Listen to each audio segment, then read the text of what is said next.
દોસ્તો આ છે ઝીંગા। આજે તમને ઝીંગા કઈ રીતે સાફ કરવા એ તમને જરાક નોલેજ આપી દઉં।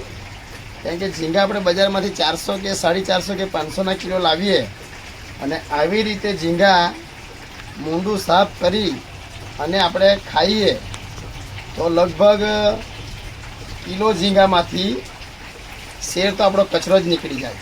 આ જોઈ લેજો। તો આપણે હવે નવી ટ્રીક જાણીએ કે બજારમાંથી મસ્ત આવી કાતર લઈ લેવાની, જે કાતરની કિંમત છે માત્ર 50 કે 70 રૂપિયામાં સારામાં સારી કાતર આવે। હવે આ કાતરથી કઈ રીતે ઝીંગા સાફ કરવાના તે તમને જરાક બતાવી દઉં છું કે આ ઝીંગો લેવાનો ને આ એના પગ એવું કાપી નાખવાનું, બરાબર છે। પૂંછડી બી મસ્ત કપાઈ જાય અને આ એક ડોકું છે, આ ડોકાને આવી રીતે અહીંથી કાપવાનું અને આમાં જે દાળ આવે એ દાળ આવી રીતે ખેંચી નાખવાનું। આખો ઝીંગો સાફ જોઈ લે। હવે આ ઝીંગામાં અને આ ઝીંગામાં કેટલો ફરક, કારણ કે ઝીંગાના ડોકા ખાવાથી ટેસ્ટ પણ વધે અને ઉપરથી પ્રોટીન વિટામિનથી ભરેલા આવે આ। એટલે આવી રીતે કાતર લેવાની છે આપણે। આ છે કાતર। આવી રીતે ઝીંગા સાફ કરી નાખવાના।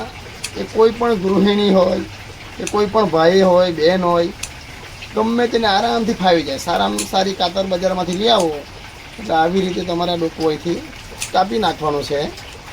બેઠા બેઠા બેઠા શેર ઝીંગા કે કિલો ઝીંગા તમે કરી શકો। અને આટલે ડોકામાં આ દાળ આવે, આ દાળ ખેંચી નાખો એટલે પતરા ત્યાં આ એની દાળ નાખો, આખો ઝીંગો ખાવામાં આવે। આ છે આપણા ઝીંગા। હવે આવી રીતે સાફ કરશું અને બનાવીને મસ્ત ખાઈ। ચાલો બીજી વાર તમને બીજી વસ્તુ બનાવવા અને સાફ કરતા શીખીશ, પાપલેટ આ કાતરના દ્વારા। ઓકે, ચાલો, ધન્યવાદ।